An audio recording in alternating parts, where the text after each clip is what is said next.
Hi, folks. So today I wanted to discuss some developments and some reports and some footage that really does essentially highlight how Britain's losing its soul. And I want to start with a clip that I have seen yesterday on GB News. Yeah, it was yesterday. And it's basically a clip of a woman who is, it's a woman, a white British woman who converted to Islam. And I think it really does show how Britain is just completely losing its soul and how we have a lot of people who have no idea what they're talking about. And I want to show you this clip really quickly, and then we can comment on it. And I'd happily take any questions you have. So just bear with me for a moment. Let's just share that clip. There we go.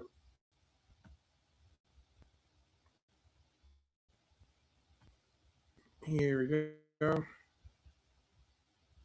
So that is a lady called Sarah, and So why is it a one-way street? Name me a single thriving Christian minority in a Muslim country. You can't. They're persecuted in Pakistan, they're persecuted in Egypt and shrinking and dying out. If you're in Saudi Arabia, can you go pray as a Christian in public? No. And yet in our Western cities, we have women who are clad head to toe in a burqa. And we were just discussing that. And I was asking Sarah why she's not veiled, because according to the verse from the Quran that I've read, you're supposed to be covered at all times. So I don't get this one-way street. There was a woman in Oxford, I think she wrote an article in The Spectator recently saying she went to buy a kebab from a vendor and was told, come back when you're better covered because you're dressed disgracefully. So bit by bit, they're chipping away at our values, at our freedoms. And I'm all for people being able to worship freely in the synagogue, in the mosque, in the Gurdwara, in the temple, whatever. But what I'm against is public demonstrations of control and coercion that force people to accept that there's a new sheriff in town and this is not your land anymore, your town, your street. Well, all I would say to GB viewers at home is listen to the rhetoric of the both of us talking about faith. And I think that speaks for itself, frankly, because Islam has taught me to embrace the idea of unity, of acceptance, of love, of peace. And that is when I'm talking to people about their religion and their faith, Simon, that is so deeply, deeply important and personal. And our values in Britain, I am so glad that most of our panel hold the opinions that they do, because, yeah, I just think you can look at the way that we're both talking about it. And that's the example that it sets. One of us is a Christian here, and I've converted to Islam. And I think you can see who the more tolerant of this conversation is. And you have So just hold on a moment. How is he not tolerant? He simply just said he's okay with people, worshiping whatever they want to do, whatever. You want to go to a mosque, you want to go to a synagogue, you want to go wherever, you can go and you can pray and you can do your own thing. But how is he intolerant? And this is the whole conversation. Once you start talking about basically intolerant practices that come from Muslims and from Islam, you get people like Sarah, a white woman, a white liberal woman who's converted to Islam without actually knowing anything about Islam. Because I bet you any money, if she knew how the Muslim Prophet Muhammad, for instance, killed a man and married his wife, how multiple people of the companions, the so-called companions of the Muslim Prophet Muhammad, did so. The idea that you can kill a man and on the very same day you kill him, you would just take his wife as a sex slave. Is that very tolerant? Is this even condemned by Muslims today? No, it's not. So you have to look at this and you have to ask, someone like this, what do you mean? She's saying that this man is intolerant. She's saying you can look at both of us and decide who of us is tolerant and who of us isn't. How is he intolerant? He's basically saying you get to pray whichever way you want. You get to follow whichever religion you want, but he is concerned that a lot of practices that come from Islam and from Muslims in the West are not aligned with our values. Now, if you look at let's just watch the rest of the exchange, because it actually gets worse after this. And you have no problem with women wearing the full niqab because their husbands tell them to? Well, first of all, I have a problem. You're saying men in general telling women what to do, I'd have a problem with. But then for the record, where did he tell women what to do? He is saying very clearly, he's asking her a simple question. Are you okay with women being dressed in a certain way because their Muslim husbands say you have to obey me, you have to dress in a certain way, you have to blah, blah, blah. So he's clearly asking her a simple question. As a liberal white woman, are you okay with the illiberalism of Islam and Muslim communities? And she essentially decides, you're telling me what to do. He never told her what to do. He's asking a simple question.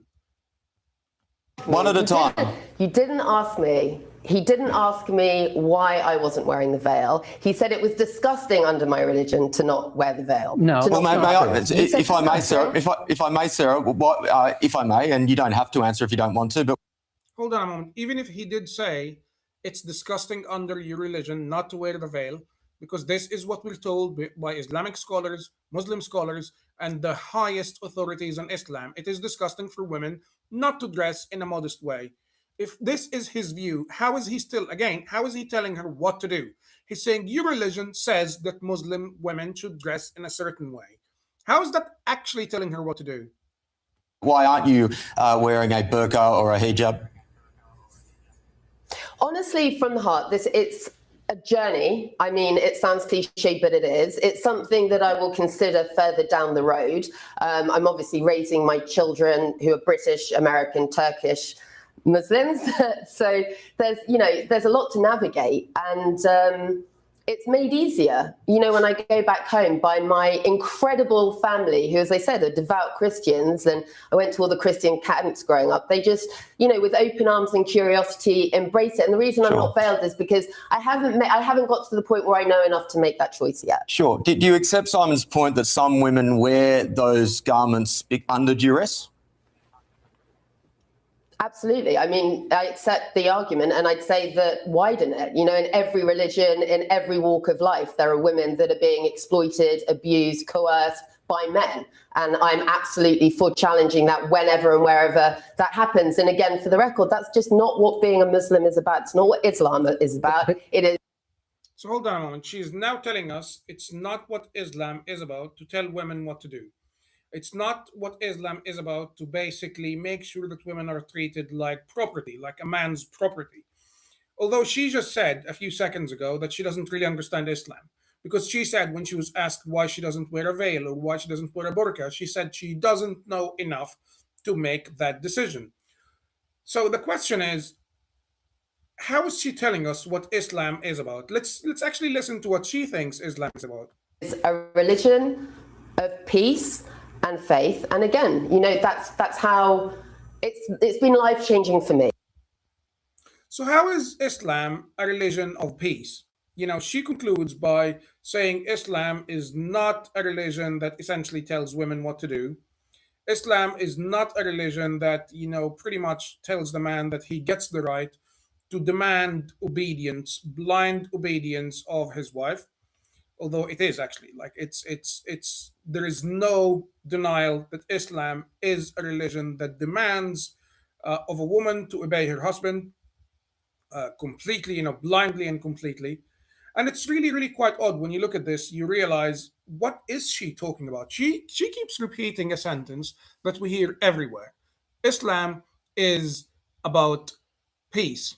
Islam is a religion of peace. So let's actually see something else that I want to show you. It's a documentary made by Nate Friedman in Birmingham, and he is interviewing Muslims. So let's see what this one is all about, because clearly he's interviewing Muslims, and clearly those Muslims know what Islam is all about more than this recent convert. So let's see what they think what Islam is all about. There we go.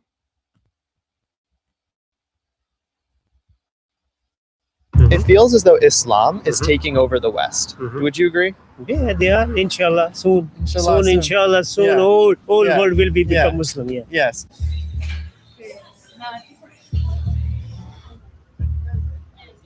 Take a look at this. These are two maps. I'm not going to tell you which one is Kabul and which one is Birmingham. I was reading how, in the 60s, there were only 1 or 2 mosques in Birmingham, and now there's over 200. I want to understand how that happened.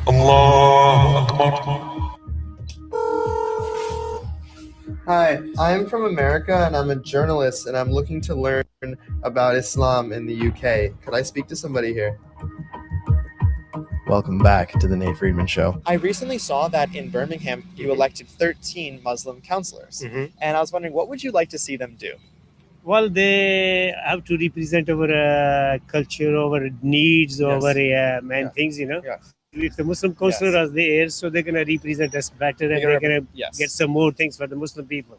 Would you like to see London look more like Birmingham?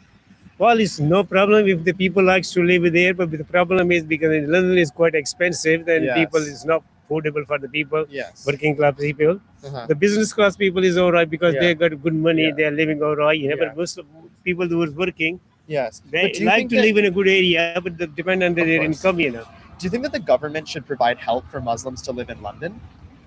I don't mind. You know, if the government do something for That them, would be yeah. nice, right? Yeah, I don't mind. Yeah, And I saw that they are doing that. And they're so when you're coming from another country, say Syria, I spoke to some of them Mhm. and they said that we're actually getting government assistance. Mhm. Do you Yeah, think of that- course they do. They Yes. do. Yeah, Do you think that they should do that more? yeah, of course. Yeah, they should. Yeah, that's right. And- Especially the refugees, people who come from Yes. abroad. You know. Yes. And with the rise of Islam Yeah. in Birmingham and all around the UK, Mhm. would you like to see Sharia law be implemented in the UK? Well, that's what we want. You know, if they can do more, you know, what the Muslim laws are. Yes. So it's going to be good for Muslim people, and it's also for the all human beings, all the human peoples. Yes. The Islamic law is the best law in the world. Yes. And I saw that she just turned. So for all the human peoples, the Islamic law is the best law in the world. Obviously, if he believed so, if this man believed so, why doesn't he live in Pakistan? I assume he comes from potentially Pakistan, Afghanistan, or Bangladesh. Looks like it. By the way he dresses, I would probably argue it's most likely Pakistan or Afghanistan. Why doesn't he live in Pakistan or Afghanistan where they have Islamic law? If it's the best thing for human peoples. I mean, this is a man who is, I would say, most likely, lives here legally. He most likely holds a British passport, and this is the way he talks. The human peoples. I mean, you could tell. This is just nonsense. It's the idea that also Sharia is the best thing for human peoples. Look at Egypt. Look at Egypt, Syria, Iraq, Yemen. Look at all of these places. Where did the Jews go? Where are the Christians going? If Sharia law, if living under Muslim rule is the best thing that can happen to human peoples, why are they all in Britain? Why is he in Britain? Why are those people coming to Britain?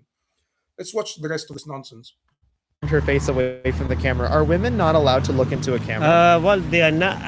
They are not allowed to become in front of any person which is not married to the ladies. The madam mean the she's not person- allowed to look at. Yeah, she's not allowed to look or speak with any Muslim, any person who is not married to the ladies. Yeah. How can you implement Sharia law in the UK? What is the procedure that needs to be done? This is my own opinion because Right. as No, the but I'm people, saying, how can you no, do no, it? that's what I'm saying. Yeah, because as we got new councillor in the Yes. council, Yes. so same thing. If we get more MPs and all these peoples, they can raise their voice in the assembly or in the parliament. That what is the Muslim needs or what is the Muslim law or what they need it. Yes. So in that way they can try to adjust. Or they're going to put something in the influence on the government, and the government can then Yeah. put that things on. So he's being asked, how do you actually enforce Sharia law in Britain? And he's very clearly saying it and very openly. And he said, that's my personal opinion. But obviously, it's not just his personal opinion. It is according to different studies. The overwhelming majority of people in Britain, Muslims in Britain, actually support Sharia law.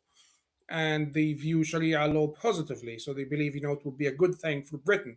And when asked this question, how do you enforce Sharia law in Britain? He's being told that we're going to have more councillors and councils, and we're going to have more MPs, Muslim MPs in Parliament. He said the Assembly.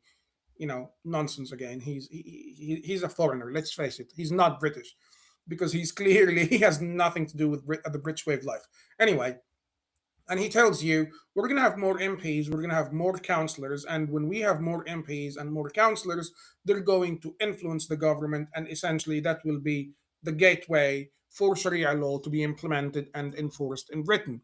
But if you say so, if I say so, if I, as a former Muslim and a convert to Judaism, say that this is what Muslims want to do, this is why Muslims, engage in sectarianism during elections. This is why we have a campaign now called the Muslim Vote that basically advocates and lobbies for Muslim issues to make sure that Muslims are elected more and more in government, in parliament, and in our councils.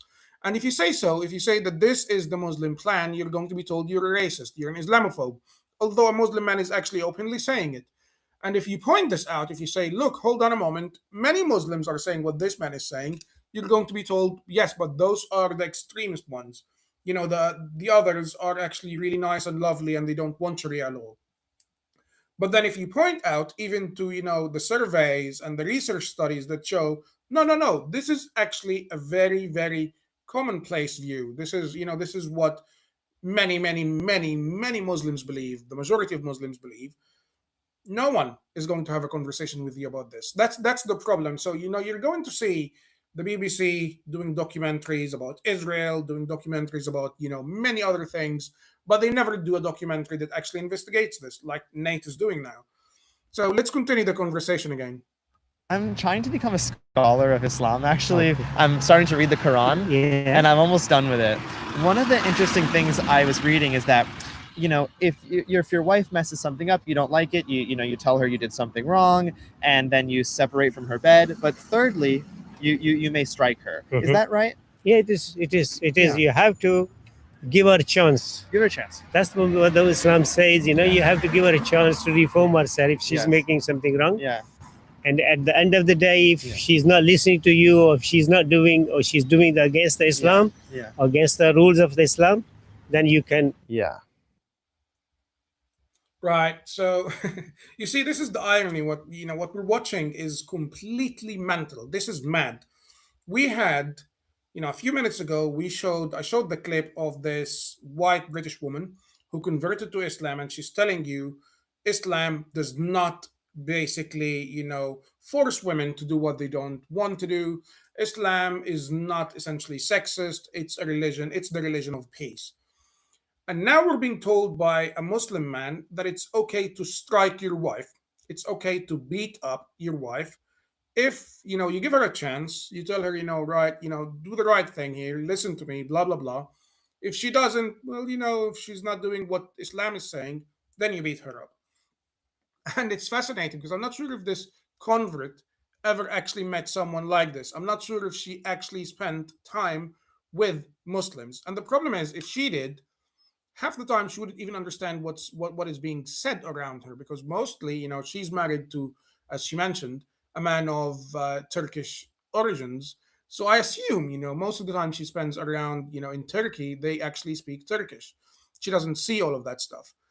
Let's see what Nate is saying about this little clip. Here's the Quran verse. It's chapter 4, verse 34. First, advise them. Then, if they persist, forsake them in bed. And finally, strike them lightly. This video only gets crazier from here. So for people that are concerned about Sharia law, like one of the things is like if you steal something, you get your hand cut off, right? That's right. Is that correct? Yeah. Okay. Do you think that should be implemented in the UK? This is not only in UK. You know, I think this law, if we've been implement any countries, I think the crime will become very low. Yeah. That nicking things or stealing the things from the other people's, Yes. it will be stopped. So this is Green Lane Mosque, right? Yeah. Okay, so at this mosque, I watched a clip of an imam instructing men how to stone their wife. There's a clip of it. Yes, there's a clip of it. He goes under. Do you want to see the clip of it? Yeah, sure. Yeah, Okay. I don't believe that. That somebody is telling that you should stone to your wife. Yeah. Here. it is. Unless there is another thing. Hold on. Might be I'm wrong. Yeah. Yes. There is a punishment for the woman Yeah. if she do the adultery. Yes, Adultery. correct. That's exactly what it's for. Okay. Yeah. Yes. This And then it's okay. is for the adultery. If she is doing something wrong, she's unfair Yes. relationship with another Muslim man, then she is allowed to do the sangsar. We call him sangsar. So That he's way- allowed to bury her waist deep, right? Yeah, no. They have to Stone. throw the stone and Right, kill him right. with the stone. Kill him. Yeah. That's what he says here. Mhm. Okay, Yeah, so yeah. that's okay. Yeah, that is because if she do something wrong, that's what Okay. means. If she is doing unlawful sex with any other wrong person. This so is the if Sharia law is implemented in the UK, all people who cheat, all women who cheat should be killed. they shouldn't cheat. That's what Islam says. That's what they say. Yeah. That's what the Islam says. Women are not allowed to have a relationship with any person unless she's married with Got it. that person. So my impression, it feels as though Islam is taking over the West. Would you agree? Yeah, they are. Inshallah, soon. Inshallah, soon. Inshallah, soon. Yeah. Whole Yeah. world will become Yeah. Muslim. Yeah. Yes. And why should the whole world become Muslim? Because when they're gonna know the reality of the religion of Islam, Yeah. because this is the religion, everything is it give the protection to the human beings. They like it, and that's why they will become Muslim. Why do you think? So he's very clearly saying that, essentially, if a woman cheats on her husband, if a wife cheats on her husband, she should be killed. She should be buried waist deep and killed. And this is actually something in Islam. This is essentially how things work in Islam. If a woman does cheat, this is the punishment according to Sharia law, that she should be killed. If she's not married, then she should be whipped or something like this. Again, basically torture. So if she has sex, without basically, she's single and she has sex, and obviously that's against Sharia law, she should be tortured. So she should be whipped and tortured and whatever it is. Now, he's saying openly, when he was asked, like, so you think if Sharia law is implemented in the UK, that this is the right punishment, that the UK basically should be a country where if a married woman cheats, she should be buried waist deep and stoned to death. Not even beheaded, because beheading would obviously be a bit too quick. We need to make sure she's tortured before she is killed. And this man is saying, well, she shouldn't cheat. Just like, okay, if you cheat, you deserve this. This is essentially Islam. This is the view of Islam. Let's see the rest of the conversation. I think a lot of terrorist organizations are Islam. Why is that? They are not Islam. They are just only using the name of Islam. Otherwise, Islam is a peaceful religion. It's not allow anybody to do any cruelty or any bad things to any other Muslim or non-Muslim. Okay. So it's, this is again the sentence, as I told you, this is one of the most widely used sentences. Islam is a religion of peace. Islam is peaceful. And now you have this man, he's saying, Islam is a religion of peace. Although a few seconds ago, he said if a woman cheats, she shouldn't be just divorced, which is what most sane people would do. If your wife cheats on you, you just get a divorce. You file for divorce. No, she should be buried waist deep and tortured, stoned, tortured, and killed. But now Islam doesn't do anything cruel. It's a religion of peace. This, and look at his smile. He's smiling like this is just, this is how sane people, behave. I understand. There was a man in Spain. I just went from Spain. He said Allahu Akbar and he stabbed an innocent woman 30 times. He shouldn't be saying Allahu Akbar, right? When he does that. Well, you can't stop him, But as I said, this is when you say Allahu Akbar, that means he's the great. Yeah. He's the one in the world, the greatest in the And then world. they usually do something And not you great. do something wrong, it's not good. Yeah. It's not So how come people before they do something bad, they don't say Jesus is King or Baruch Hashem? They tend to say but Allahu as I Akbar. said, a lot of people, as I said here, they're using the name of Islam. But And why do they use the name of Islam? Why do they do it? No, but that's depend their mind. Why do you think they use it? No, but Because, as I like I said, there's thousands and thousands of terrorist attacks. Of course, I'm not saying, but because a lot of people, as I said, because they got their own mind, No, you can't stop me, or I can't stop you that you can't say this word or you can't say this word. Who I am to stop you that no, you shouldn't say that. Right, of course. But should Islam take over America? Well, as I said, it will happen, inshallah. As I told you, it will How will it happen. happen? Tell me how it will happen before you go. How will Islam take over America? But you just imagine how many people are converting every day in America. Yes. How many people? A lot. Why? Yeah. So that's what's going to happen very soon. So it's through conversion. It's very sure. Yeah, that's it. Okay. Yeah. Are you going to introduce me to some people in the mosque? Huh? Are you going to introduce me to some people in the mosque? You want to go in? Yeah, I do. As we head. So, as I said, it happens through conversions. And he's openly saying this. You essentially convert enough people to embrace Islam, and you manage to have enough influence in, centers of power. So in Egypt, when that happened in Egypt around the year 640, what happened was essentially Muslims went and took over centers of power. So that was the military, that was the economy, that was, in politics, and pretty much made Arabic the official language. And they only promoted people who spoke Arabic, people who were Muslim, because prior to Islam in Egypt, actually, Arabic was not the language of the people of Egypt. The overwhelming majority of Egyptians were not Muslim, they were actually Christians. And then the Islamic armies, the Muslim armies came, they invaded Egypt, they took over the centers of power, and basically decided we're going to only promote people who are Muslim and speak Arabic to the centers of power. So that's how people converted. You begin to realize, okay, I live in a country where I am no longer, I no longer have the upper hand. I am no longer the influential side. I'm no longer the strong side. I am now essentially persecuted in my own home. And when you're persecuted in your own home, you begin to just adapt. You begin, generations down. Maybe if your grandfather is, stubborn and strong-willed, and he actually believes in his own faith, whichever that may be, he, puts up with the challenges of living under Islam. But maybe his son or his son's son, his grandson, would eventually decide, I cannot put up with this anymore. I'm just going to convert to Islam because it makes my life easier. I can get a job. I can, get ahead in life. And that's precisely how Islam takes over. And you see this. This is the man who's essentially showing you how they intend to replicate the same process that they did in Egypt, over 1400 years ago. And they are essentially planning to do it again in the UK, across Europe, and in America. Let's just conclude with whatever is remaining.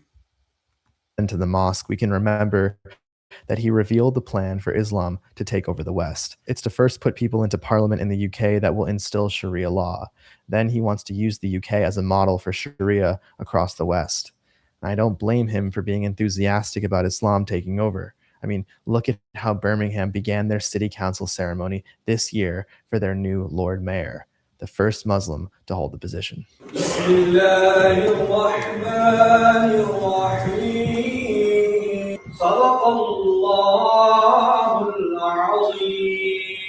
Ask yourself if you want city council meetings to begin like this in America. When we discussed how it's permissible to beat your wife according to Islamic law, it wasn't just about some verse in the Quran or what's happening here in Birmingham. This ideology is creeping its way into America. Listen to this Imam in Michigan, Mohammed Kazwini, instruct people on how to beat their wives. You're allowed to hit without having, this might sound funny to you, but just get the idea here, without having your armpit exposed. That means you can't raise your hand. You have to lower your hand such that your armpit doesn't show the underneath of your arms. You hit like that. Try. Can you really harm someone like that? And now, back to the mosque. We will have to get permission from him.